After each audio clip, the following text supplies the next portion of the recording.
하나님 말씀 한 절만 보고 의원님을 강단에 모시겠습니다. 에스겔서 37장 15절입니다. 구약성경 에스겔서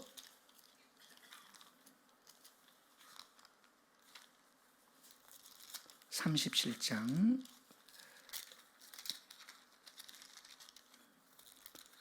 15절 말씀부터 보겠습니다.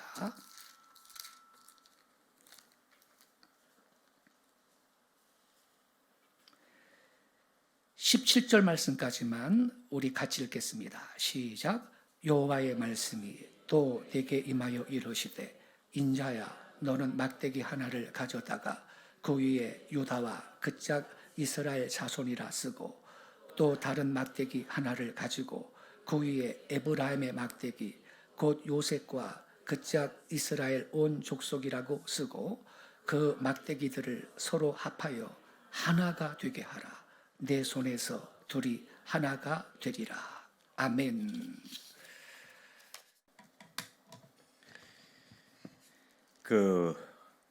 방금 목사님께서 공지해 드렸지만은 저희 지역구는 서울 강남에서도 강남갑이라는 곳인데요.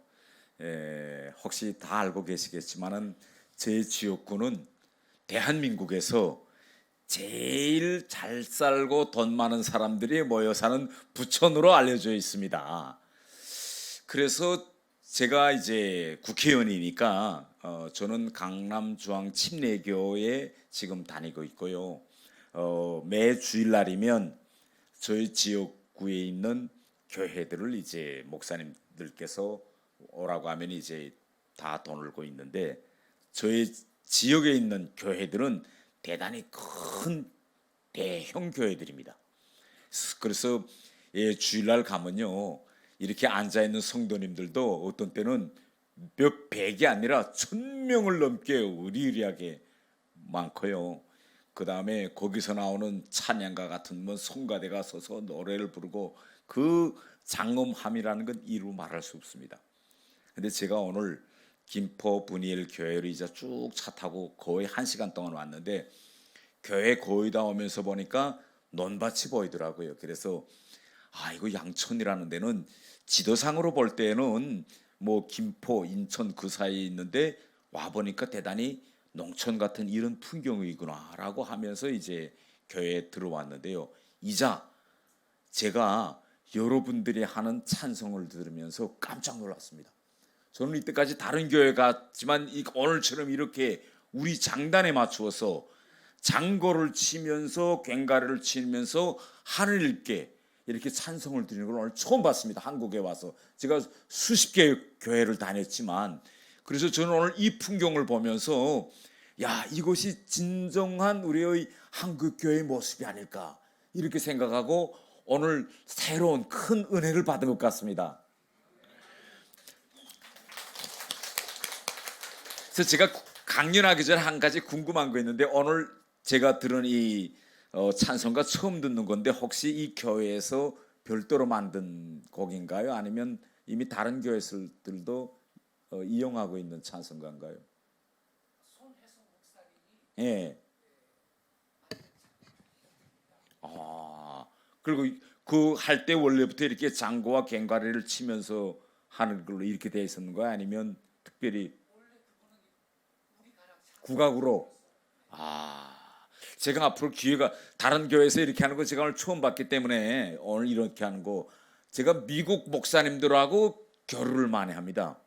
미국 목사님들이 이제 오시면 저희 지역구의 큰 교회들을 뭐 가는데 거기서 나오는 일반적인 찬송가들은 미국 교회들에서 부르는 찬송가와 다 비슷하고 뭐 어메이징 그레이스라든가 이렇게 세계적으로 통용되는 이런 찬송가들인데 앞으로 기회가 되면 목사님하고 좀 토론해서 진정한 우리 한국에서 우리 한국 국악에 맞춰서 하는 찬송가는 어떤 건가 하는 걸 한번 좀 보여드리고 싶고요. 정말 제가 오늘 와서 진짜 큰 은혜를 받으신 것 같고 오늘 여러분들이 하는 모습을 보니까 진정한 새로운 한국 교회의 모습을 보는 것 같습니다. 일반적으로 다들 이렇게 이야기합니다.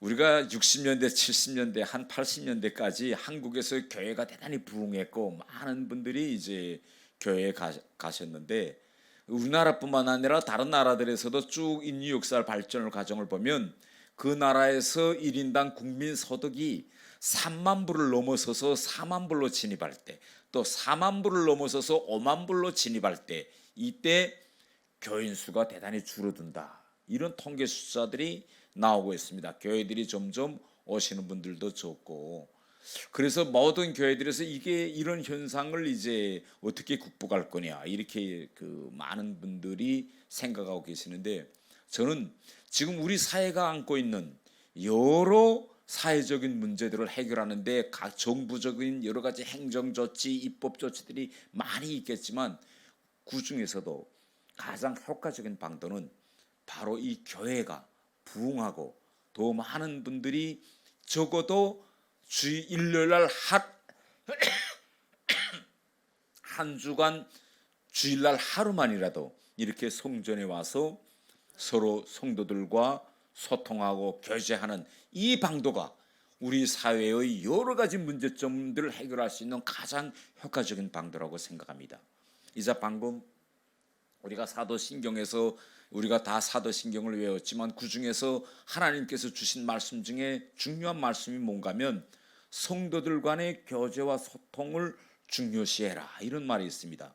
이것이 지금 오늘 사회에서 왜 중요한가 하면 지금 우리 사회에서 나타나고 있는 여러 문제들, 특히 이거 묻지마, 이거 흉기 난폭 이런 걸 보면요, 그들이 그런 일을 하게 된 데는 여러 가지 원인이 있지만은 바로 가장 중요한 건 주변 사람들과 지어 소통도 안 하고 친구도 없고 말동무도 없으면서 점점 인간이 무한한 고립 상태로 빠지면서 마지막에는 그에 대한 분노로 표출하는 방법이 사람을 누구들을 가리지 않고 묻지마, 난폭, 흉기 이런 걸 지금 벌리는 데 있습니다.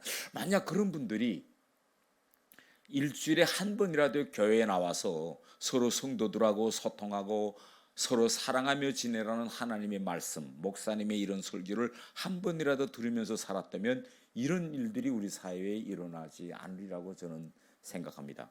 최근에 우리가 보면 이 전자기기, IT 기술이 발전하면서 요즘 세월에는 우리가 집에 들어가도 남편과 아내 사이에 소통하지 않고 밥상에 앉아서도 또 애들하고 앉아서도 서로 얼굴을 보지 않고 휴대폰을 보면서 밥을 먹는 이런 시대가 되고 있는데, 이런 걸 극복하고 서로 마음을 열고 얘기하고 소통하는 이 장소가 바로 이 교회 성전이라고 생각하면서 저도 열심히 지금 교회에 다니고 있습니다.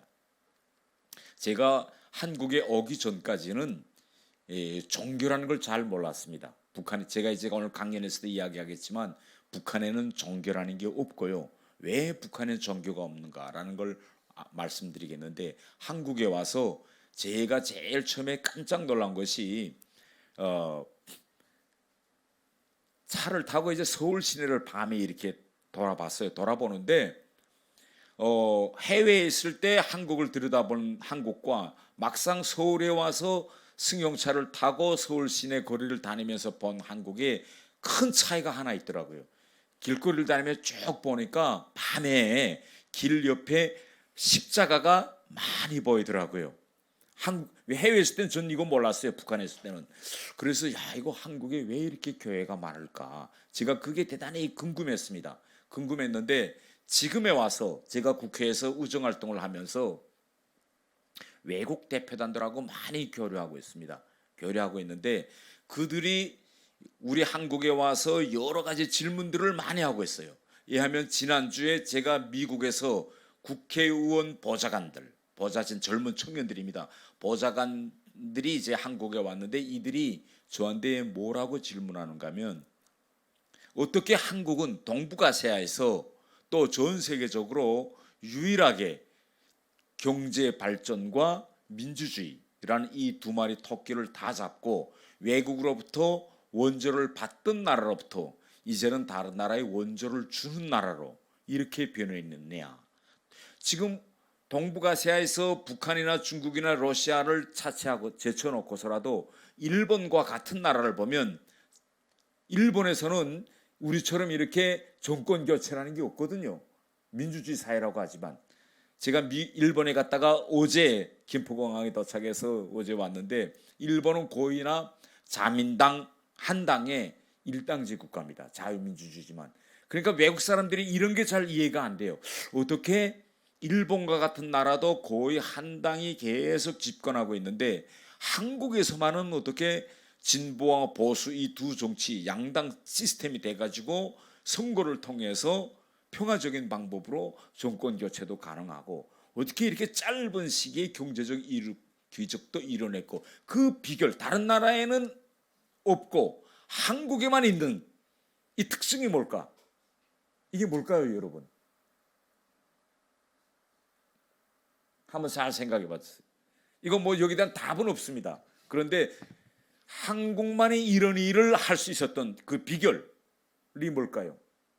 일본하고 비교해 보면 뭐 일본도 민주주의 국가이기 때문에 당연히 거기서도 양당제 혹은 다당제와 같은 그런 시스템이 돼 있어야 되는데 일본은 거의나 일당 독주로 계속 오거든요. 우리 한국만 이렇게 아주 미국과 유사한 유럽과 유사한 정치 구조를 가지고 있습니다. 그러면 왜 우리만 이렇게 되어 있을까요?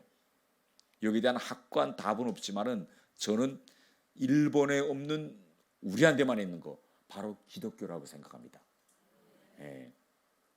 이 종교의 존재, 이 기독교의 존재, 그리고 한국에서 기독교, 개신교, 가톨릭, 불교 이 세 개의 큰 종교가 서로 평화롭게 공존하고 있는 이러한 다른 나라에 없는 새로운 이런 특이한 시스템이 우리 한국과 다른 나라들을 차별하게 만든 아주 중요한 그런 차이점이다. 제가 이렇게 생각하면서 오늘 제 강연을 이어가자고 합니다. 오늘 여기다가 이제 강연 이렇게 되어 있는데 저는 오늘 이 시간을 우리 인원도 많지 않기 때문에 강연이라기보다는 제가 알고 있는 바를 여러분한테 이야기하고 때로는 제가 여러분들한테 질문도 던지고 여러분들이 저한테 답변도 하면서 우리 서로 사도신경에 있는 것처럼 소통하는 이런 시간이 되기를 이제 바라면서 강연을 시작하도록 하겠습니다. 예. PPT 지금 나오는가요? 예. 이게 여러분 이 PPT를 한번 잘 보세요.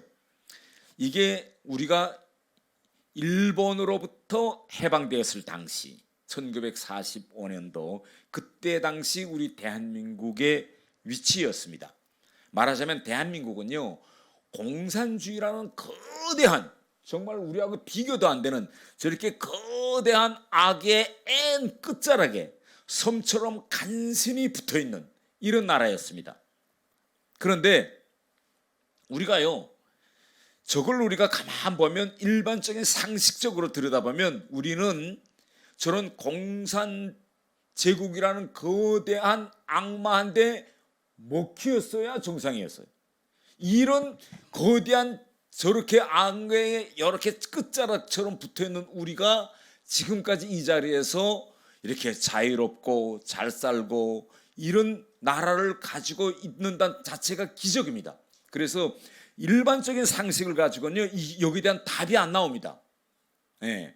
이미 전에 이게 안 되는 게임이잖아요. 이미 전에 우리는 공산 제국에 먹혔음에도 불구하고 우리는 지금까지 여기서 버티었고 앞으로도 버틸 거고 또 앞으로도 우리가 주도로 통일을 이루어갈 것입니다. 그러면 어떤 힘이 이러한 기적을 만들어낼 수 있을까? 이런 점에 대해서 좀 제가 북한에는 있고 한국에는 없고 한국에는 있는데 북한에는 없는 이런 사실들에 대해서 말씀드리겠습니다. 이게 지구에서 바라본 우리 한반도입니다. 한반도인데 지구에서 이렇게 우주비행선에서 내려다 보니까 한국이 섬처럼 보인다는 거예요. 예, 우리는 빛이 있고 북한에는 저녁에 전기가 없어서 빛이 없기 때문에 우주비행사들이 내려다보면 한국이 섬처럼 보인다는 겁니다. 지금 남과 북에 우리가 서독을 비교해 보면요 이게 비교가 안 됩니다. 예, 우리는 지금 이제는 4만 불에 지금 들어서고 있는데 지금 북한은 경제학자들이 계산한대요 하면 한 140만 원 정도 된다고 하지만은 실제 북한 자체로 계산해 보면요 1년 북한 주민 평균 소득은 100만 원도 안 됩니다. 우리 돈으로 계산하면. 여러분들이 대단히 의아하겠죠. 아니 어떻게 100만 원도 안 되는 돈을 가지고 1년 동안 살 수 있을까? 우리 한 달 기초 수급도 이거보다는 훨씬 이제 높죠. 결국 북한 사람들은 한 달에 10만 원도 안 되는 돈을 가지고 살아야 하는 이런 이제 한심한 이제 국가입니다. 그러면 왜 이런 현상이 빚어지게 된느냐? 이걸 제가 종교적 크리스천 관점에서 좀 이야기할게요. 저는 1962년 7월 25일 날 평양에서 태어났습니다. 제가 평양 출신인데요. 제가 평양에서 태어날 때 저기 보이는 바로 여기가 제가 태어난 곳이에요. 여기가 태어났는데 제가 태어난 것이 어떤 의미가 있는 것이었는지 저는 한국에 오기 전까지는 몰랐어요. 왜? 내가 기독교를 몰랐으니까. 근데 한국에 와서 제가 교회를 나가면서 우리 1907년도에 있었던 부흥이라는 것도, 종교의 부흥이라는 것도 알게 됐고, 그 과정에 내가 태어난 동네가 어떤 동네였는가를 알게 됐습니다. 제가 어디서 태어났는가 하면 바로 그때 당시 우리 평양의 기독교의 부흥을 이끌었던 저 장대현 교회가 있던 거기서 제가 태어났습니다. 그 동네 이름이 지금 북한 행정단위로서 뭐라고 하는가 하면 평양시 중구역 종로동이라고 합니다. 거기가 우리 서울에는 중구가 따로 있고 종로구가 따로 있는데 북한은 중구 안에 종로는 동으로 들어가 있어요. 그런데 지금 저 장대현 교회, 그때 우리 기독교의 부흥을 일으켰던 장대현 교회가 있던 바로 그 자리에 지금 뭐이 들어갔었느냐? 바로 저렇게 김일성, 김정일 부자의 동상이 세워져 있습니다. 우리가 앞으로 통일이 되면 교회를 세워야 할 장소는 매우 명백합니다. 북한의 모든 군, 그 다음에 시, 군, 뭐 지금 면이라는 건 없어졌지만은 리 이렇게 돼 있는데 거기 가면요 모든 곳에 가면 북한은 김일성, 김정일 이 김부자의 동상이 다 있어요. 그리고 우리를 말하면 교회와 같은 그런 성전 공물에 비등한 김일성 혁명 역사 연구실이라는 게 있습니다. 그런데 그 자리가 다 뭐냐? 옛날 교회가 있던 자리예요. 교회가 있던 자리를 드러내고 거기다가 다 김씨 일가의 우상을 세웠습니다. 그래서 앞으로 우리가 다시 북한에 돌아가서 원래 있던 교회 자리에 교회를 세운다 할 때 그 자리 찾는 것은 매우 쉽습니다. 그렇게 북한에서는 우리 종교를 철저히 없애버리고 그 자리에 몽땅 다 김씨 일가의 우상을 이제 세웠습니다. 그런데요, 이 북한 체제에 대해서 우리가 좀 한 가지만은 알고 넘어가야 될 점이 하나 있습니다. 다른 나라, 다른 공산국가들과 북한이 뭐이 다르냐? 요 점을 좀 제가 말씀드릴게요. 다른 공산국가들, 뭐 이전 소련이나 중국이나 지금의 베트남도 공산국가거든요. 이런 나라들에서는 세습이라는 게 없었습니다. 유일하게 전 세계적으로 공산국가들이 많았지만 집 안에서 세습을 한 공산국가는 북한이 세계적으로 유일합니다. 앞으로도 유일할 거예요. 지금 자기 딸 김주혜한테 또 넘겨준다는 거잖아요. 이제는 또 4대로 넘어가는데, 그러면 제가 이 대목에서 한번 좀 여러분들께 질문할게요. 다른 나라에서도 스탈린이나 마오쩌둥이나 후치민 이런 공산 지도자들은 완전히 김일성과 같은 절대 권력을 소유했지만 왜 이들은 자기가 가지고 있는 이 권력을 세습할 생각을 안 했을까요? 요 답변하실 수 있는 분. 독재이기 때문에. 스탈린도 독재였어요. 마오쩌둥도 독재였어요. 그들이 세습하자면 세습했을 거예요. 그러나 그들은 그가 가지고 있는 절대 권력을 바로 집안의 세습을 하는 데다 쓰지는 않았습니다. 왜 그랬을까요? 이걸 알아야 북한과 다른 공산국가의 차이점을 알 수 있습니다. 그 이유는요, 딱 하나입니다. 공산주의에서는 어떤 경우에도 세습을 하면 안 된다. 이게 공산주의 독트린입니다. 절대 세습을 하면 안 돼요. 공산주의에서는. 왜 세습을 하면 안 된다고 했느냐면 공산주의에서는 인간의 사적 소유권을 인정 안 합니다. 개인이 땅을 가지고 편의점 가지고 식당 가지고 건물 가지고 이걸 인정을 안 해요. 그렇기 때문에 권력도 개인이 사적으로 소유하면 안 된다.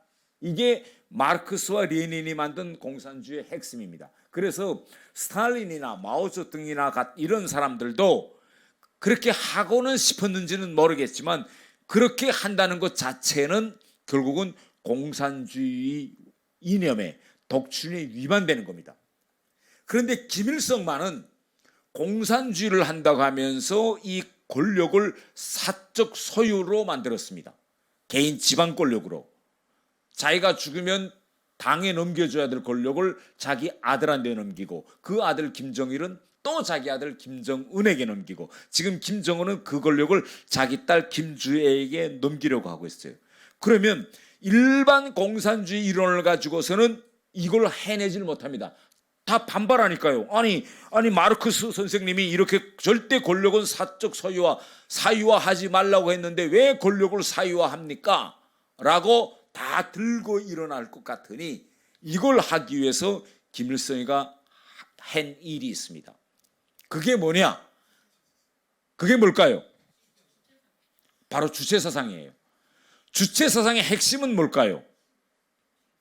주체사상의 핵심은요, 종교, 말하자면 기독교를 철저히 말살하고 김일성을 하나님의 지위에 올려놓는 게 주체사상의 핵심입니다. 우리가 이걸 알아야 돼요. 그래서 다른 공산국가들에서도 종교를 탄압합니다. 지금 중국에서도 탄압하죠. 종교를 마음대로 종교활동 못하게 하잖아요. 그런데 북한은 종교를 탄압하지 않고 말살했습니다. 그러면 말살과 탄압이 뭐의 차이 날까요? 한번 생각나시면 말살과 탄압이 뭐의 다를까요? 북한은 제가 종교를 말살했다. 이전 소련이나 지금 중국은 종교를 탄압하고 있다. 그러면 탄압과 말살의 차이는? 네, 맞습니다. 말살이라는 거는 사람이 두 눈에서 종교가 보이면 안 됩니다. 이게 말살이에요. 탄압은요, 눈에서 보이는 건 괜찮아요. 그래서 중국이나 이전 소련 때도 봐보면 모스크바 이런 데 가면 교회당이 그대로 다 있거든요. 성당, 교회당. 뭐 지금 중국에 가도 교회당, 베이징, 상해 가면 교회당에 다 있어요. 네. 그러니까 눈에는 보이게 해줘요. 그 다음에 또 교회당에 가면 목사들이 있어요. 이전 동유럽 공산 시스템 때도 교회당은 운영되고 목사들도 운영되고 또 주일 예배도 보게 해줘요. 그러나 탄압이라는 건 뭐냐면 성도 종교 활동을 마음대로 하지 못하게, 선교 활동도 마음대로 하지 못하게, 주일 예배도 1부부터 5부, 1부부터 3부 해가지고 교회 문을 열어놓고 마음대로 와서 하게, 이렇게 하지 못하도록 당에서 철저히 통제하는 걸 보고 탄압입니다. 근데 북한은 말살은 눈에서 보이지 말게 했으니까 제일 먼저 뭐를 했을까요? 북한 전역에 있는 교회당을 모조리 다 까부셨습니다. 없애서 다 이렇게 평지 만들었어요. 교회당을 평지를 만들면 될까요? 말살이 될까요? 왜? 목사님들이 그대로 있고 장로님들이 그대로 있고 권사님이 그대로 있고 이렇게 되니까 어떻게 했을까요? 그러니까 목사들을 처형하거나 딴 데로 추방하거나, 그래서 그 지역에서 목사들이 성도들 눈에 목사님이 보이지 않게 했어요. 그래서 북한에서 종교에 대한 탄압을 시작할 때 북에서 많은 목사님들이 가족과 함께 한국으로 내려와서 우리나라에서 다시 목회 활동을 한 겁니다. 예. 세 번째는요, 눈에 보이면 안 되죠. 여러분들이 가지고 다니는 이 성경책을 북한에서 가지고 다닐 수 있을까요, 없을까요? 만약 가지고 있다가 발견되면 어떻게 될까요? 죽여버립니다. 그래서 이 절대 말살이라는 건 이걸 성경책을 가지고 다니지 못하게 하고, 만약 성경책이 발견됐을 때는 바로 총살합니다. 예. 네 번째로 다음의 말살은요. 집에서 몰래 자기가 누구도 없을 때 혼자서 하나님께 기도를 올렸어요. 기도를 올렸는데 누가 몰래 와서 창문으로 보고 저 사람이 지금 기도를 올리네 라고 경찰에 제보하면 그 사람은 어떻게 될까요? 총살되는 겁니다. 예, 그래서 북한은 유일하게 이렇게 철저히 종교를 말살했습니다. 그래서 북한에서는 종교를 말살했다. 왜? 바로 저렇게 권력을 사유화하기 위해서 종교를 말살했다. 그러면 권력을 사유화하려면요, 방법은 딱 하나밖에 없습니다. 자기를 하나님의 지위에 올려놔야 돼요. 그러면 하나님의 지위에 올려놓기 위해서 어떤 일을 했느냐? 북한에서는 바로 유일세상 체계 확립의 10대 원칙이라는 걸 만들었는데, 이 10대 원칙은 우리 구약 성서에서 나오는 10계명을 그대로 김일성이가 벤치마킹했습니다. 순서도 딱 같아요. 여러분 한번 보세요. 자, 이렇게 됐어요. 야훼 이외에 다른 신을 섬기지 말라. 북한의 헌법, 당 헌법과 같은 10대 원칙 제1은 온 사회를 김일성, 김정일주의화하라. 그러니까 김일성과 김정일, 김씨 가문만 믿어라. 이게 북한의 첫 번째입니다. 두 번째, 우상을 섬기지 말라. 우리 10계명은 이렇게 됐죠. 북한은 이 조항을 어떻게 바꿨는가 하면 김일성과 김정일을 북한의 영원한 수령으로 태양으로 모셔라. 순서도 이렇게 다 같아요. 하나님의 이름을 망령되게 부르지 말라. 이렇게 했으면 북한의 10계명 세 번째는 김일성과 김정일 이름을 절대 망령되게 부르면 너 총살이다. 이렇게 해놨어요. 이렇게 철저히 북한에서는 주체 사상회를 만들어가지고 기독교를 완전히 북한에서는 말살에 치웠습니다. 우리가 이 교회당에 오고 또 교인들이 집에 가면 항상 성경책을 놓고 십자가를 집에다 놓고 있는데, 북한에서는요, 모든 집, 사무실 그 어디를 가나 다 이렇게 김부자 초상화를 딱 걸어놓고 있습니다. 이거를 만일 뗐다가는 북한에서 큰일 납니다. 어떤 일이 한 번 있었는가 하면요, 한국의 목사님이 북한 사람들 배를 걸으니 밀가루를 한 1000톤을 가지고 북한에 갔어요. 가서 배를 걸고 있는 북한 사람들에게 밀가루를 이제 나눠주려고 갔는데, 그분이 밤에 평양에 도착해서 고려 호텔에서 자려고 총 누웠는데 누워서 턱 눈을 뜨니까 앞에 김일성과 김정일의 초상화가 또 붙어 있는 거예요. 눈 감고 자자. 아무리 눈 감고 자려고 했는데 김일성과 김정일이 위에서 이렇게 내려다보 보니까 잠이 안 오는 거예요. 그래서 또 눈 감고 또 자자. 잠이 안 와. 할 수 없이 일어나서 거기다가 의자를 놓고 올라가서 초상화를 뗐어요. 떼서 자기 소파 옆에다 놓고 내일 아침에 일어나면 다시 그 자리에 붙여놓으리라 생각하고 깜빡 잠들었습니다. 자고 아침에 일어나서 밥 먹으러 갈 때 그걸 제자리에 붙여야 되겠는데 깜빡하고 그대로 식당에 가서 밥을 먹고 아침 일정에 자 이제는 갑시다 해서 아침 일정 떠났어요. 떠났는데 북한에서 호텔 청소원이 들어오는데, 북한에서 호텔 청소할 때 제일 첫 번째 청소가 손님의 침대를 정리하는 게 아니라 바로 그 초상화를 깨끗한 걸레로 이렇게 닦는 건데, 닦자고 보니까 초상화가 없어진 거예요. 이거 어디 갔지? 막 찾아보니까 초상화를 떼서 소파에다 놨어요. 북한에서는 이게 불경제거든요. 그래서 바로 보위원한테 신고했습니다. 목사님은 지금 그것도 다 잊어먹고 차를 타고 지금 차 타고 지금 지방으로 내려가는데 밀가루를 전달하려고 갑자기 길 가던 차에 스톱이 되고 와서 이제 경찰들이 와서 체포합니다. 가자 하고 평양으로 실려 올려왔어요. 올려와서 앉혀놓고 그 다음부터 조사가 시작되는데, 뭐라고 조사하느냐? 지금까지 진행한 모든 반북 활동을 종이장에다 쓰라. 그래서 앉아서 쓰자고 하니까 이분은 아니 북한 사람들을 위해서 열심히 모금 활동을 해서 밀가루 1000톤을 모은 것밖에 없는데 내가 무슨 반북 활동을 했다고 이렇게 종이장에 쓰라고 하느냐. 이분이 없다. 난 그런 행동이 없다. 차마 초상화 어제 저녁에 떼나고 깜빡 잊어먹고 아무리 조사해야 본인이 없다는데 그러니까 조사하는 보위원이 이렇게 이야기합니다. 목사님, 그 목사님 방에 있는 호텔 방에 있는 초상화는 왜 뗐습니까? 왜 떼서 소파에다 놨느냐? 그 다음에 이 목사님이 아플싸. 야, 내가 이랬지. 아, 이거 큰일 났구나. 이 사람 목사가 알거든요. 북한에 가기 전에 여기서 교육을 받았거든요. 절대 초상화 이런 거 손대다간 돌아 못 온다 서울로. 그러니까 절대 그 손대지 말라는 얘기를 듣던데 잠자려고 떼놨는데 아이고 큰일 났구나. 어떻게 할 건가? 라고 생각하다가 금방 수가 생각났어요. 그래서 이렇게 대답했습니다. 뭐라고 답변했을까요? 어떻게 해요? 닦으려고 그럼 다시 제자리에 가져다 놔야 되잖아요. 어떻게 해요? 네. 너무 좋아서 소파에 내려놨다. 또요.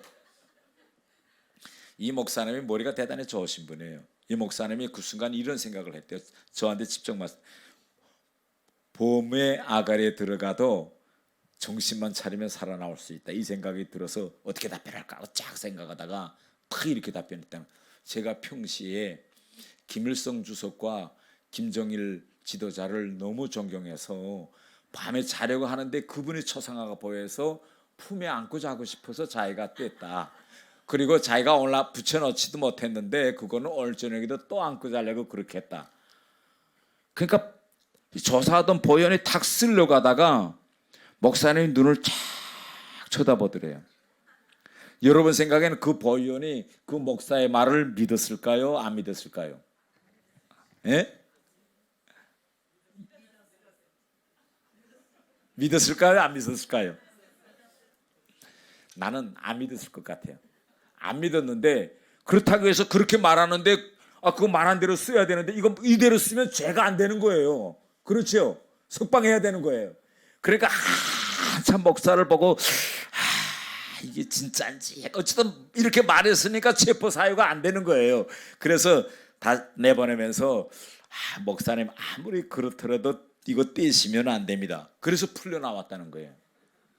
앞으로 여러분 남북 사이에 이제 관광이 열리고 그렇다 해도 북한에 갔다가 그거 만약 손대면요 또 무슨 일을 저질렀을 때는 아이쿠 잘못했습니다라고 무조건 잘못했다고 인정하면 안 돼요. 딱 붙이고 새로운 수를 생각해내야 됩니다. 아시겠죠? 네. 북한에서는요 이 모든 사회의 구석구석에서는 무조건 수령이 있어야 됩니다.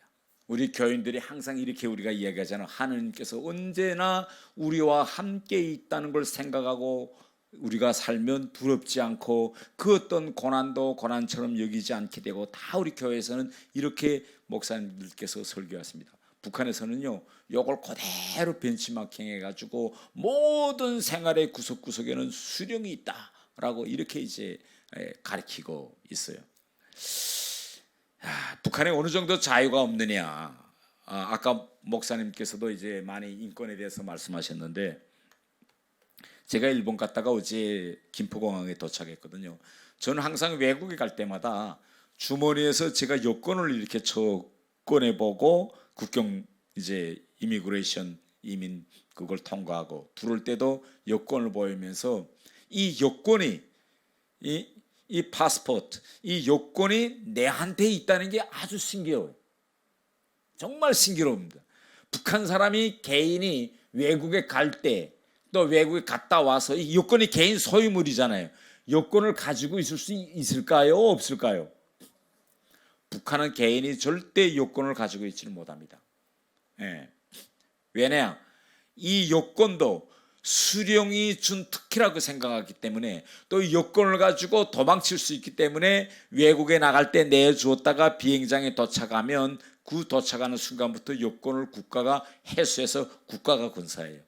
그래서 저는 한국에서 여권을 내가 주머니에 내 집에 가지고 있다는 게 정말 이제 그 신기하더라고요. 그 다음에 제가 한국에 와서 제일 여러 가지로 있는데 신기한 게 우리는 가고 싶은 데 가고 살고 싶은 데 살고 자고 싶은 데서 자는 이 이동의 자유 정말 이게 제일 부럽습니다. 북한에서 예하면 제가 예를 하나 든다면 젊은 친구가 어디 가서 지방에 내려갔다가 거기에서 진짜 예쁜 처녀를 만나서 둘이 100년 가약을 맺고 우리 둘이 살자라고 결심하고 그러면 결혼을 해서 그 처녀를 평양으로 데리고 올 수 있을까요? 없을까요?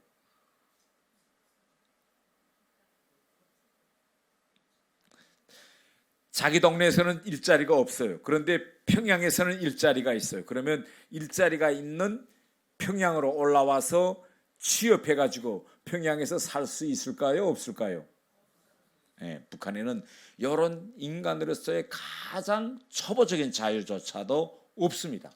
예, 마음 드는 처녀와 결혼해가지고 같이 살 수 있는, 이거 보고 북한에서는 이동의 자유, 거주의 자유라고 하는데, 거주할 때는 반드시 어떤 사람만 이 동네에 살아야 하느냐, 국가 허가와 승인을 받아야 하고, 아무리 평양에는 일자리가 있고 지방에는 일자리가 없다고 그래도 평양에서 지방으로 올라올 수가 없어요.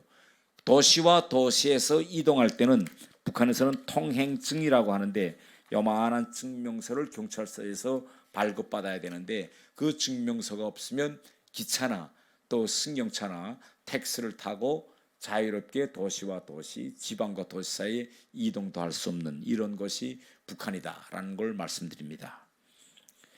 그런데 오늘 제 강연 제목은요, 하나님께서 지금 저희들과 함께 통일을 준비하고 계시느냐 안 계시느냐, 이게 주제입니다.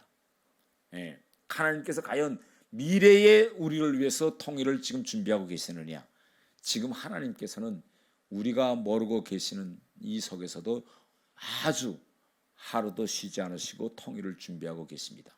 이게 북한이라는 이 시스템이 무너지자면 바로 이 김씨 일가에 대한 우상화, 김씨 일가를 하나님처럼 대하는 북한 사람들의 이 인식이 무너져야 됩니다. 이 인식을 하나하나 지금 하나님께서 무너뜨리고 있어요. 첫 번째는 지금 북한에서 어떤 일이 생기고 있는가 하면, 북한에서 어려운 지금 경제적 난관이 조성되면서 사람들이 대단히 힘들게 살게 돼 있어요. 그런데 북한은 김씨 일가가 하나님처럼 될 때는 하나님께 일가처럼 보이는 김씨 일가가 모든 것을 다 북한 주민들한테 주는 소위 배급제라는 건데, 배급제라는 것이 북한에서 수십 년 동안 유지되어 왔어요. 그런데 이 배급제가 지금 다 무너져서 점차 사람들이 장마당으로 나가고 있습니다. 본인이 자기 생계 문제는 내가 해결한다, 김씨 일가에 의존해서 해결하는 것이 아니라, 이게 바로 장마당 시스템인데, 이 장마당 시스템을 김씨 일가가 막아보려고 그처럼 노력했는데 일단 장마당을 막지를 못했어요. 하느님의 뜻을 거역할 수 없었습니다. 여러분이 보시는 저 사진이 1990년대 말부터 시작된 북한의 장마당이에요. 그때 당시 저 장마당 이름이 뭐였는가 하면 메뚜기장이었어요. 메뚜기장. 왜 메뚜기장이라고 했을까요? 사진을 한번 잘 보시고, 아, 저래서 메뚜기장이라고 했을 것이다. 말해줄 수 있는 분. 네, 빨리 도망칠 수 있게 돼 있죠. 그러니까 이걸 당국이 못하게 하니까 저렇게 사람들이 다니는 길목에 나와서 장사하는 사람들이 다 보면 옆에 자전거를 놓든지 아니면 왔다 하면 금방 싸들고 도망칠 수 있게 장 보따리짐이 다 작았어요. 그래서 이제 이걸 잡는 경찰이 왔다라고 망보는 사람이 소리치는 순간에 모두 메뚜기처럼 도망칠 수 있는 준비를 하고 순간에 없어졌다가 또 그 사람이 가면 다시 그 자리에 모여와서 장을 보고, 그래서 이때는 메뚜기장이었는데, 이렇게 메뚜기장을 계속 해보면서 북한 사람들이 점차 반발 심리가 생겼습니다. 아니, 국가에서 당국에서 우리를 먹여주지도 않으면서 우리가 자체로 생계를 하려고 하는데 이 메뚜기장도 못하게 하느냐. 그래서 점차 2000년대 들어서면서 이 메뚜기장이 어떻게 변했냐, 이렇게 진드기장으로 변했습니다. 이게 2000년대부터 시작된 진드기장이에요. 아까 메뚜기장과 진드기장의 차이점이 뭐세요? 한번 보면 같은 길목이에요. 자전거가 없죠. 저 사람들의 모습이 도망칠 사람들의 모습인가요? 아니면 잡아가라 배째라 라고 끝까지 뻗칠 사람들의 모습인가요? 끝까지 뻗칠 사람들의 모습이잖아요. 그래서 2000년대부터 이렇게 된 거예요. 지금은요. 지금은 이게 지금의 장마당입니다. 짓다 짓고, 예. 그런데 이 메뚜기장, 진드기장 지금은 이걸 보고 인민시장이라고 하는데 아주 중요한 구조적 변화가 있어요. 무슨 변화가 있느냐? 장사를 하는 사람들이 다 단체복을 입었습니다.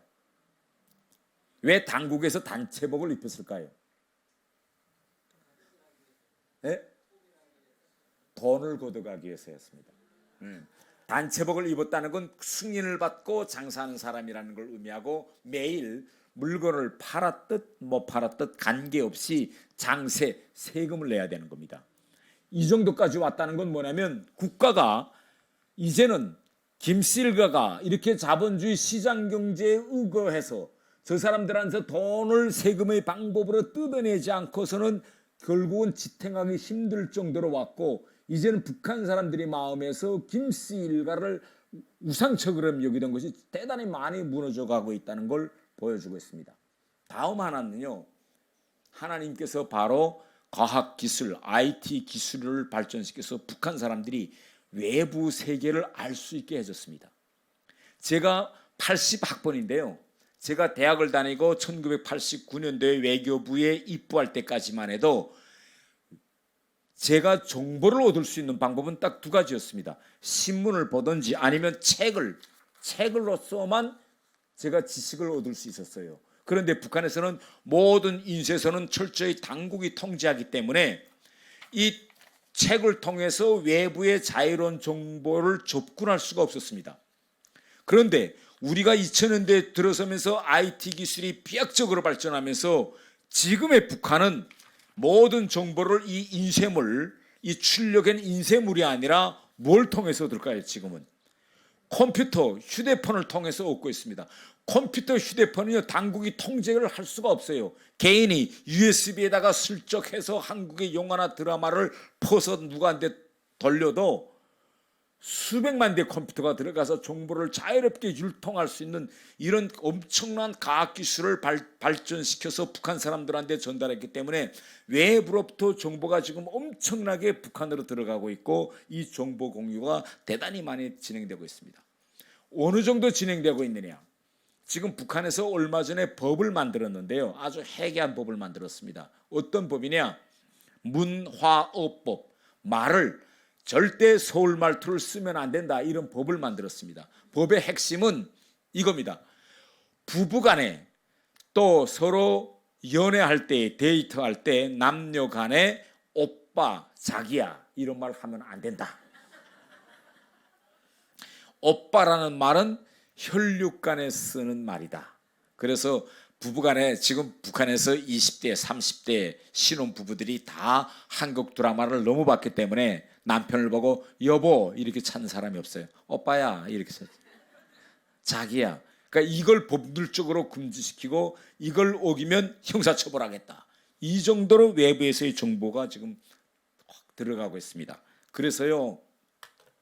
세 번째로서는 지금 북한에서 이 한국 영화와 드라마가 들어가면서 북한 젊은이들의 이 심리 상태가 대단히 많이 변하고 소비도 지금 완전히 변하고 있습니다. 제가 영국에서 근무하다가 평양으로 돌아간 것이 언제냐면 2008년이었습니다. 근데 2008년에 평양시라는 그 큰 200만이 사는 도시에 커피점이 하나도 없어요. 신기하죠? 커피점이 하나도 없다는 거. 그러면 커피를 안 마셨느냐? 커피를 마셨어요. 어떻게 마셨느냐? 상점이나 장마당에 가서 네스카페 유리에 있는 걸 사다가 물을 끓여서 찻잔으로 끓는 물에 커피를 넣어서 이렇게 타서 이렇게 마셨고 이렇게 한국처럼 커피숍에 가서 카페에 가서 커피를 사서 먹는 이런 문화가 없었습니다. 그런데 2008년도에 제 친구가 오스트리아 상인으로부터 20만 불을 대출받았어요. 대출받아서 뭘 차릴 것이냐 이렇게 생각하는데 이 친구가 뭐라고 하느냐 저희들 앞에서 자기는 평양시 중심 공무원들이 모여 사는 김일성 광장 옆에다가 커피점을 내올 거다 이렇게 말합니다. 그래서 저희가 야 이놈아 너 미쳤냐? 그 커피점을 내와가지고 그 커피를 누가 사 먹겠냐고. 바로 저 커피점인데 큰 커피잔, 큰 잔은 미국 달러로 5불, 자그마한 잔은 3불로 이렇게 팔겠다는 거예요. 이 친구가 원두를 다 외국에서 수입에다가. 그런데 2008년도 제가 외무성 부국장을 했거든요. 외무성 부국장이면 한국으로 말하면 3급 공무원입니다. 상급인데 제 한 달 월급이 북한 돈으로 2,900원이었어요.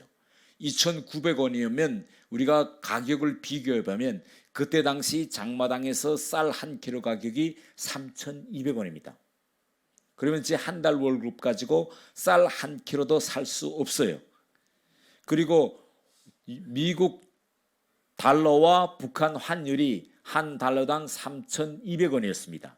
제 한 달 월급이 2,900원이니까 한 달러도 안 되는 겁니다.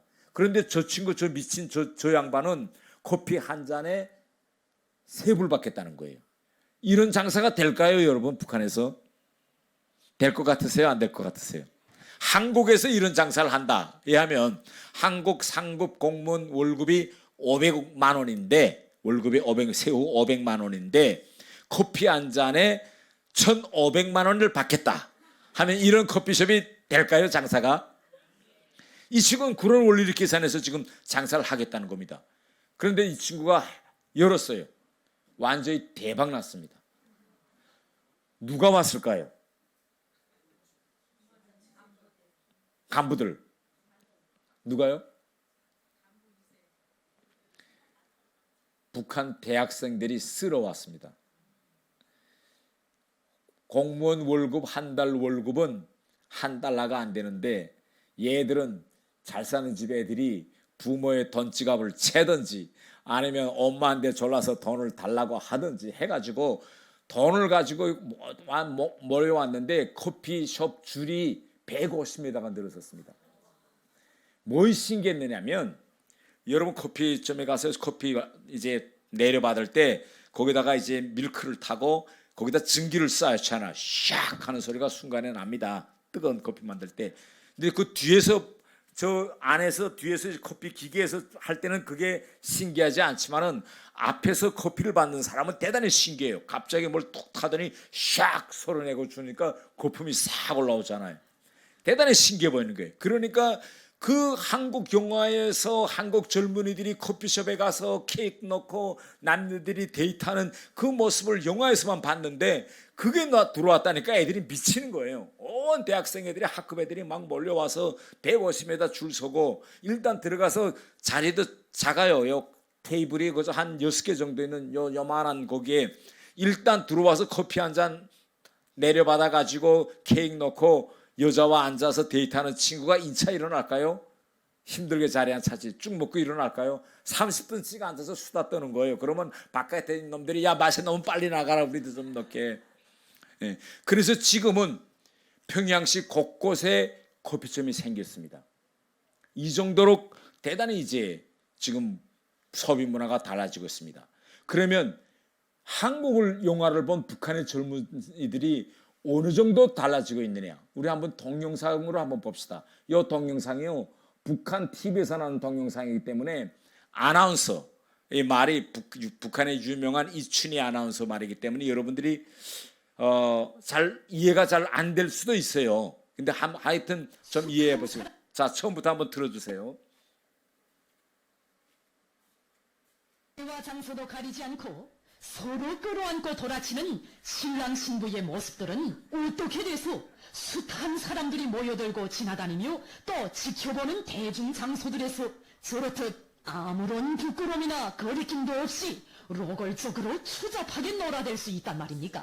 이것은 명백히 우리 인민의 아름답고 고상한 미풍양석과 혁명적이며 건전한 사회주의 생활기풍을 심히 모독하는 추태라고밖에는 달리 볼 수 없습니다. 그래 당신들은 어디서 무엇을 보고 이러한 동작들을 스스럼없이 요구하고 선색 없이 수행해내고 있습니까? 혹시 남몰리 불순출판 선전물을 열성껏 시청하면서 떠오른 영감과 느낀 충동을 이 기획이 재간껏 펼쳐보이려는 것은 아닌지, 심각한 것은 지난 시기에도 일부 청년들이 결혼식을 하면서 이와 같이 우리의 생활 양식에 맞지 않게 놀아댄 현상들에 대해 조직적으로 투쟁도 벌이고 사회적으로 폭로 비판도 하면서 각성시켰지만 오늘에 와서 그 성격과 양상의 도수가 정도 이상으로 넘어섰다는 데 있습니다. 저들의 차림새를 봐서는 도무지 공화국 국민인지 가늠하기 힘든 정도인데 이들의 짓거리를 지켜본 그 숱한 사람들 속에 눈이 바로 박힌 사람이 단 한 명도 없었단 말입니까? 바로 이렇게 지금 사회적으로 자기 주위에서 나타나는 이러한 비정상적인 현상들에 대해 강 건너 불보듯 방관시하면서 대중적인 투쟁의 불을 걸려움을 하지 않고 있는 것이 문제입니다. 여기서 우리가 스쳐지날 수 없는 또 하나의 심각한 문제점은 우리의 생활 감정과는 전혀 맞지 않는 불건전하고 라티한 생활 세태들, 지요 저들 자신도 익숙되지 못한 외식 외풍을 남이 시키는 대로 흉내내느라 모지름을 쓰는 가련한 저 신랑 신부들이 하나와 같이 당의 품속에서 대학까지 나오고 중요한 소소들에서 일하고 있는 청년들이라는 것입니다. 자기들을 품들여 키워주고 내세워준 당과 조국의 믿음에 천만 분의 일이나마 보답하지는 못할 망정 신통이도 당에서 하지 말라고 하는 짓만 골라가며 해대고 있으니 과연 저런 인간들이 준엄한 실현의 시기에 당과 조국의 운덕을 저버리지 않는다고 누가 장담할 수 있겠습니까? 그들대로 지난 시기 불순복화물을 몰래 시청하는 과정이 남녀 간의 진정한 륜의 분위기는 외국산 술이나 포도주쯤은 마셔야 제대로 선다는 제단의 기준을 세웠는지 이 처녀의 손목에는 무려 4개에 달하는 금속 팔찌가 끼워져 있는가 하면 양쪽 귀에는 귀걸이가 2개씩이나 달려 있습니다. 이미 전에 당에서는 이러한 행태들이 우리식이 아니라는 데 대해 명백히 지적해 주었으며 전 사회적으로 이러한 현상을 없애기 위한 투쟁도 강도 높이 벌였습니다. 과연 이러한 노름들이 우리 새 세대 청년들의 지향의 요구에 부합되는가 하는 것입니다. 신부 리진양이가 자기의 이름을 괴뢰 말투를 그대로 본따서 이진향이라고 써갈겼으나 정립장을 보란듯이 들고 집체 사진까지 남기는 등 보는 사람들의 경락을 자아내는 쓸개 빠진 짓도 서슴지 않았던 것입니다. 그러면 이러한 망동을 즉흥적인 흥분에 의한 실수라고 봐야 하겠습니까? 이게 지금 북한의 20대, 30대의 젊은 MZ 세대들의 심리 상태입니다. 여러분 이제 이게 북한 TV에서 나온 이러한 장면들을 보셨겠지만 여기서 가장 심각하다고 북한이 지금 생각하는 게 뭔가면 우리가 이런 말이 있잖아요. 뭐 진짜 이건 진짜 목숨을 걸고 뭐 일을 하겠다라고 할 때는 야 그것이 사실이 아니라면 내 뭐 성씨를 갈겠다 뭐 이런 말을 하잖아요. 북한은 우리처럼 이가로 표시 못하게 합니다. 법률적으로 리가라고 해요. 리. 그래서 모든 주민등록증의 이름도 다 리 이렇게 돼 있거든요. 만약 이라고 할 때는 이거는 한국식 말투라고 해서 엄격히 형사처벌을 가합니다. 그런데 자 방금 저 장면에서 보셨겠지만은 남녀가 결혼식을 해서 100년 가약 서약서에 저들끼리 몰래 하다 들켰거든요. 거기다가 자기 성이 리진양인데 북한식으로 표현하면 이진양으로 썼다는 거잖아요. 그러니까 지금 뭔가면 자기 성씨를 지금 리가들은 난 리가가 아니야 한국식으로 한국 영화 보니까 거기선 다 이가라고 하더만 이가로 하겠다 이거잖아요. 이거예요. 이게 어마어마한 겁니다. 이런 변화가 지금. 네. 그 다음에 북한에서는 절대 남녀가 저렇게 남들 보는 앞에서 애정 행각을 하면요. 이건 형사처벌감이었습니다. 그런데 지금 저렇게 아파트 출입구 현관 앞에서 남녀가 껴안고 빙빙 돌잖아요. 애정한가. 그러니까 지금 북한 젊은이들의 이 사고는 이런 겁니다. 아니 어차피 한 번 왔다 가는 인생인데 한국 영화 드라마 보니까 한국 젊은이들은 정말 화끈하게 놀더만 우리라고 왜 그렇게 못하겠느냐. 있는 도 다 털어서 와인 한번 즐기고 가락지 뭐 한 개가 아니라 한 서너 개씩 끼고 한번 해보자. 이게 지금 북한의 20대 30대의 생각입니다. 국가 김씨 일가에 대한 믿음은 다 무너졌어요. 네. 그래서 지금 김정은이가 지금 이 문제를 어떻게 이거 극복하겠느냐. 이게 대단히 큰 지금 골칫거리로 되어가고 있습니다. 제가 왜 이야기를 하고 있는가 하면 여기에 우리가 더해서 북한의 복음까지만 이제 들어간다면 북한 시스템은 금방 무너집니다. 지금까지 인류 역사 발전을 보면요, 국가가 이념 통제는 가능했어요. 모든 공산국가들이 이념 통제하고 뭐 이렇게. 그런데 이념을 넘어서 문화적인 부분에서의 변화가 일어난다. 이걸 통제하고 강제하려다가 다 무너졌습니다. 이전 소련도 그렇고 동유럽도 그렇고. 왜냐하면 이전 소련에서 동유럽네들이 미국의 재즈 음악이 나왔을 때 그 음악을 엄청 줄이고 따라했거든요. 그거 못하게 계속하다가 결국은 무너진 겁니다. 이 문화의 외부로부터의 문화의 유입을 막으려는 정권은 이 세상에 성공한 예도 없거니와 성공한 적도 없습니다. 지금 북한에서 이런 어마어마한 변화가 지금 일어나고 있는 겁니다. 바로 누구에 의해서? 20대, 30대에 의해서. 그래서 지금 화면에 보시는 것처럼 북한에서는 이렇게 세대 간 지금 완전한 지금 균열이 일어나고 있습니다. 지금 현재 인구의 25 내지 30% 차지하고 있는 지금 MZ 세대가 한 10년 후면 한 40%까지 치고 올라갈 거고, 그 다음에는 북한의 완전한 주류 세력이 될 겁니다. 그래서 저는 이렇게 시간표대로 북한의 이 모든 문화적 변화와 인구적인 이런 변화, 세대적 변화를 들여다볼 때 한반도의 통일은 빠르게는 10년, 절대 20년은 넘기지 않을 것이다. 이런 세대 구성을 볼 때, 그러면 우리가 이것을 위해서 지금 우리가 무엇을 해야 되겠느냐, 이런 문제점들을 저희가 고민해 본 겁니다. 시간이 많이 갔기 때문에 몇 분 내로 끝내야 되죠? 벌써 28분이니까. 아, 그래요? 그렇게 어렵게 하죠. 예. 마지막에 안보 강연을 좀 간단히 지금 좀 제가 할게요. 최근에 많은 분들이 푸친하고 김정은이가 만나고, 그 다음에 김정은이가 최근에 이런 걸 자꾸 합니다. 뭐 북한군 작전실에 들어가서 남한 점령 작전 계획을 토의했다 하고 그걸 언론에다 이렇게 자꾸 푸니까 많은 사람들이, 야, 이거 6.25 때도 북한이 소련을 넘고 중국과 함께 남침했는데 저거 또 북한과 중국, 러시아가 함께 또 이거 전쟁을 일으키는 거 아니냐, 이렇게 불안해하시는 분들이 대단히 많습니다.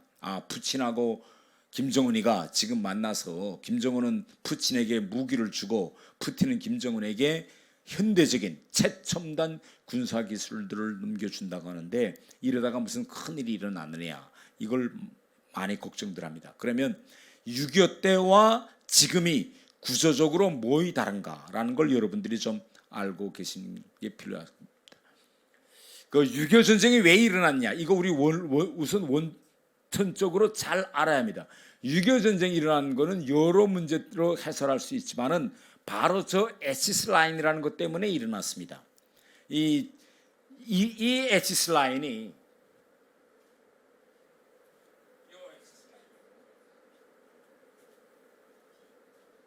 에치스 라인이 1950년 1월 달에 구워져 있고 전쟁은 6월 달에 일어납니다. 그런데 왜 에치스 라인을 미국이 그었을까요? 저 에치스 라인이 없으면 6.25 전쟁 안 일어납니다. 결국은 에치스 라인을 미국이 그어놓았기 때문에 김일성이 남침 준비를 하고 준비하고 있던 김일성에게 동기부여가 된 거예요. 이게 기본 원인입니다. 혹시 여러분들 속에 최근에 나온 저 오펜하이머라는 영화 보신 분 계세요? 보신 분 한 분 보셨네. 한 분, 두 분. 아직도 상영되고 있는지는 모르겠지만 아직 보시지 못한 분들은 꼭 영화관에 가서 저 오펜하이머 영화 꼭 보세요. 대단히 중요한 현재의 상황을 이행하는, 대한민국의 현 상황을 이행하는데 아주 좋은 영화입니다. 그때 어떤 일이 있었느냐, 미국 과학자들이, 유대인들이 중심이 돼가지고 나치 히틀러보다 먼저 핵무기를 만들자라고 해서 핵무기를 먼저 만들었는데 히틀러가 생각보다 먼저 망했어요. 먼저 망하고 독일에 가보니까 히틀러가 핵무기를 거의 다 만드는 줄 알았는데 별로 시작도 못하고 망한 거예요. 그러면 이 핵무기를 어떻게 할까 이런데 그때 일본이 결사항전을 했기 때문에 일본에 쓰자라고 한 겁니다. 근데 그때 당시 미국 과학자들이 핵무기를 만들어서 한번 사막에서 터뜨려 보니까 어마어마하게 생각했던 것보다 그 위력이 어마어마하게 크고, 또 실제 일본 나가사키와 히로시마에 던져 보니까 수십만 명이 그저 순간에 죽는 거예요. 그래서 미국 과학자들이 그때 어떤 생각을 하는가 하면, 야, 이 핵무기가 소련이라는 나라에 넘어가면 큰일이다. 그래서 어떻게 하면 이거 핵전쟁을 막을까? 핵무기를 없애야 되겠다라는 운동을 많이 하던 찰나에 49년도 8월 달에 소련이 핵무기를 성공합니다. 원자탄을. 성공하니까 원자탄을 한 번 쏘본 미국으로서는 갑자기 공포감이 생긴 겁니다. 야, 이거 핵을 가진 소련과 미국이 서로 싸움 붙으면 그러면 이거 지구가 망하는 건데, 그러면 어떻게 싸움을 안 할까? 그래서 미국이 먼저 에치스 라인이라는 방어선을 먼저 그어놓습니다. 야, 소련아, 우리가 선을 이렇게 레드 라인을 그어놓으니 이걸 넘지 마라. 그리고 우리도 안 넘을게. 그러면 우리 서로 싸울 일도 없잖아. 레드 라인을 존중하자. 그래서 그어놓은 게 에치스 라인입니다. 그러니까 이 에치스 라인이 김일성이 딱 보고, 스탈린도 보고, 마오쩌둥도 보고, 아, 저 에치스 라인을 그때 당시 우리 남한을 미국의 방어선 바깥에다 놨습니다. 이건 괜찮아라고 포기한 거나 같아요. 그러니까 치고 내려온 겁니다. 그러면 지금 이 상황에서도 우리가 아까 본 것처럼 우리 대한민국이 이 자유진영 미국이라는 전체 세력의 방어선 밖에 있으면 북한이 또 치고 내려올 수 있어요. 그런데 지금은 뭐이 다른가 하면 이 지금의 에치스 라인은요, 바로 대한민국 휴전선으로 지나가고 있습니다. 이게 뭐냐면 한미 동맹이에요. 네. 6.25 전쟁 때 한미 동맹이 있었더라면 북한이 치고 못 내려옵니다. 미군이 올 것이 명백했다면. 그런데 그때는 한미 동맹이 없었어요. 그래서 미국이 안 올 줄 알고 치고 내려온 겁니다.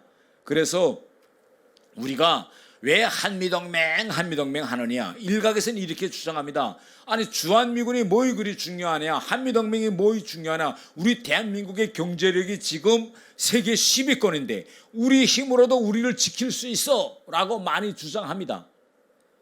그런데 여러분, 지금 현 시점에서 남과 북이 둘이 붙었어요. 땅 붙었다 하면 누가 이길까요? 딱 붙으면 물론 둘 다 큰 피해 보고 둘 다 죽겠지요. 많이 죽겠죠. 누가 이길까요? 최종적으로는 남과 북이 붙으면.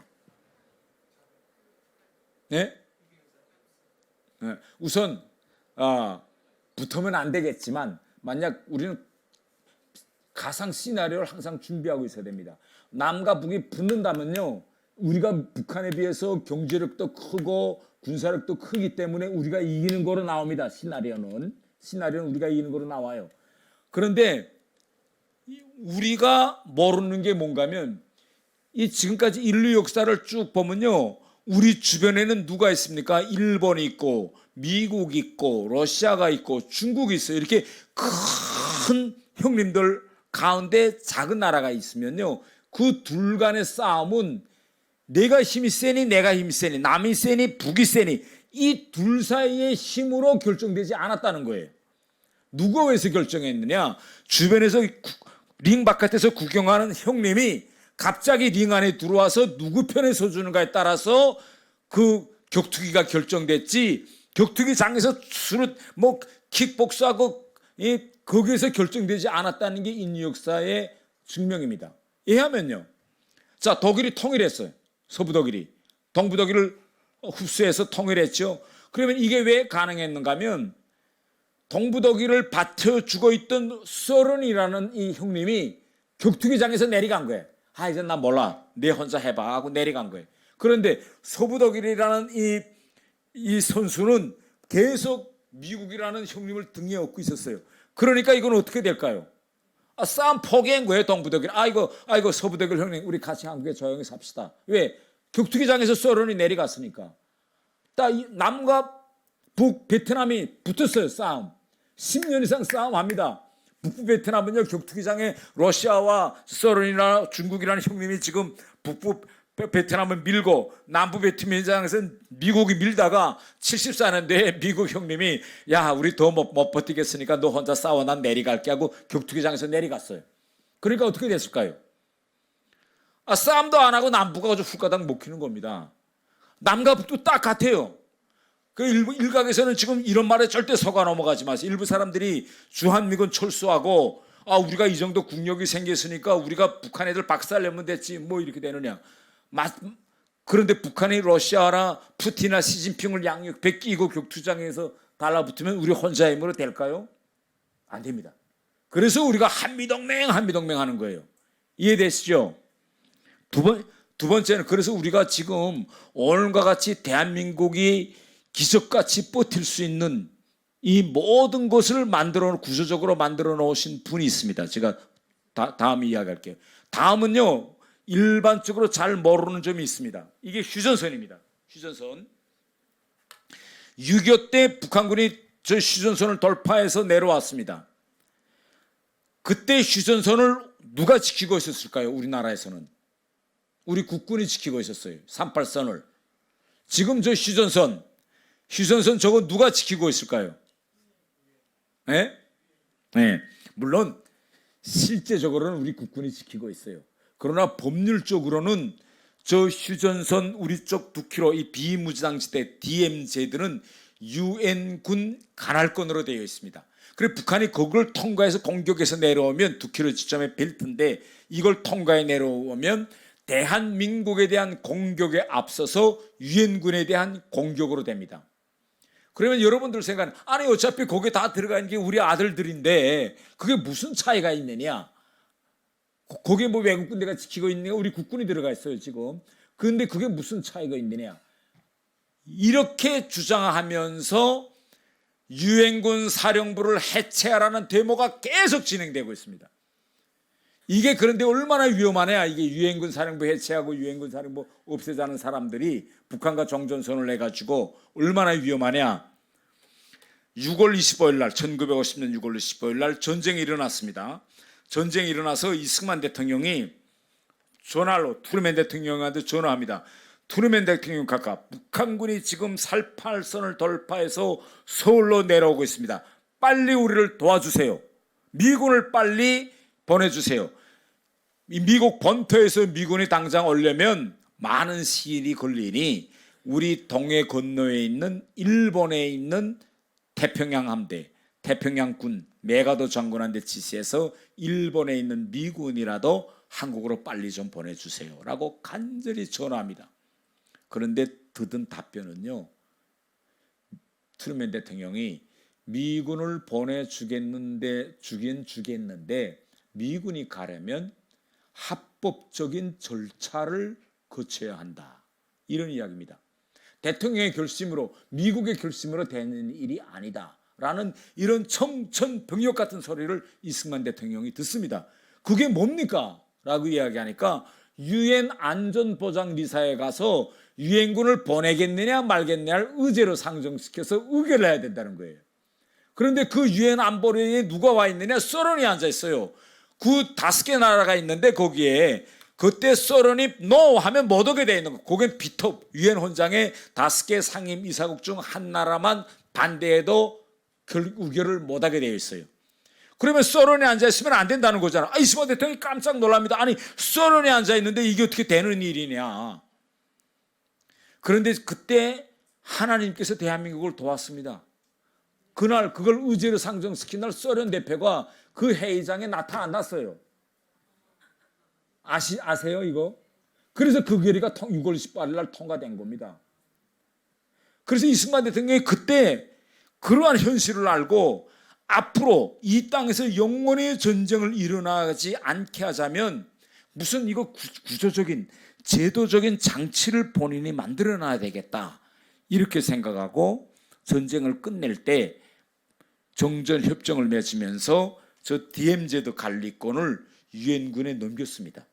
그래서 지금은요, 만약 북한이 쳤다라고 하면 유엔 안보리에서 다시 유엔군을 파견하겠느냐 말겠냐가 아니고 유엔군에 대한 공격이기 때문에 유엔군이 자동적으로 이렇게 토해서 지지 않은 사람 손드세요 뭐 이렇게 하지 않고 자동 개입할 수 있는 이런 조항이 만들어져서 지금 우리를 저 유엔군 사령부의 DMZ 저게 지금 철 벨트처럼 우리를 지금 지켜주고 있는 겁니다. 지금 러시아가 우크라이나를 들이쳤잖아요. 그런데 왜 우크라이나의 다른 나라에서나 유엔에서 군대를 못 보낼까요? 바로 이런 자동 개입 조항이 없기 때문입니다.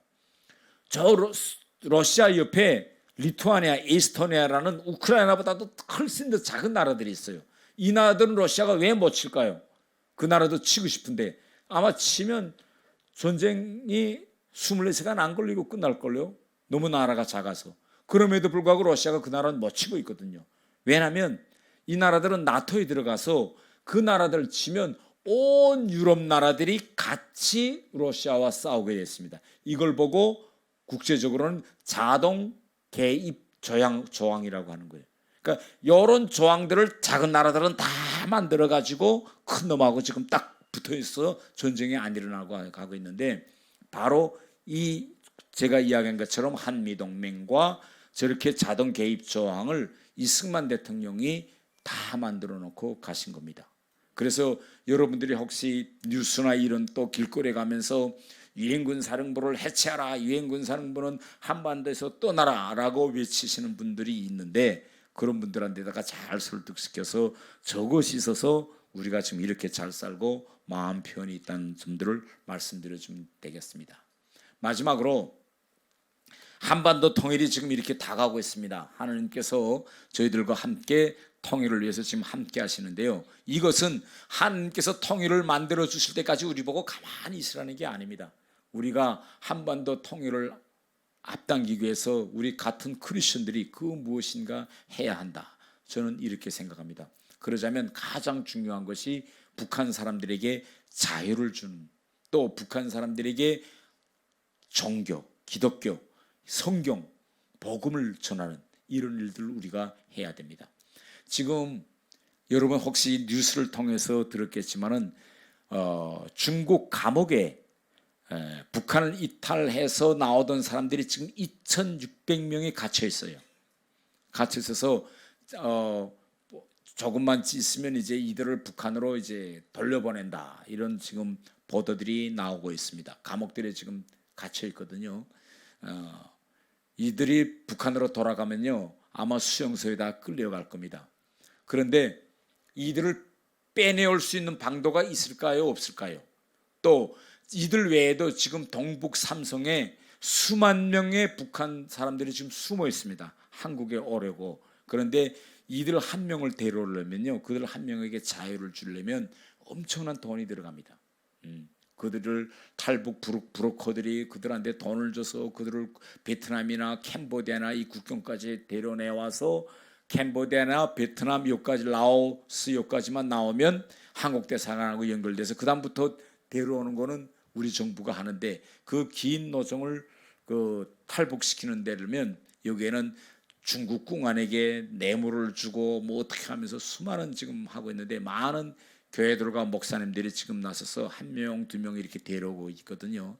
지금 대한민국에 34,000여 명의 탈북민들이 있는데 그 90% 이상이 되는 모든 분들이 대부분이 다 교회들에서 한 푼 두 푼 돈을 모아서 동북 땅에 숨어 있는 북한 사람들을 한 명, 두 명 이렇게 빼내온 것이 지금까지 34,000명이 되었습니다. 그래서 우리 한 사람에게 우리가 자유, 또 한 사람에게 성경, 복음을 전하는 이 일이 하나님께서 우리에게 부여하신 그런 사명감, 사역이 아니겠는가, 이렇게 생각하면서 제 오늘 강연을 여기서 마치도록 하겠습니다. 감사합니다.